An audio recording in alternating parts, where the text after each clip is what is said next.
Meaning of gestate. Gestate.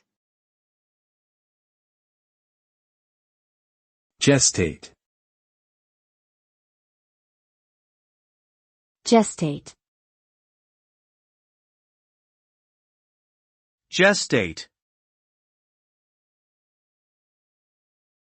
The word gestate means to carry a fetus in the uterus, or figuratively, to develop an idea or plan in one's mind.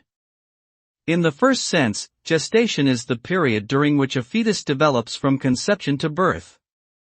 In the second sense, the term refers to the process of conceiving and developing an idea or plan until it is fully formed and ready to be put into action. The outcome of successful gestation in either sense is the birth or implementation of a new entity that has been nurtured and developed over time.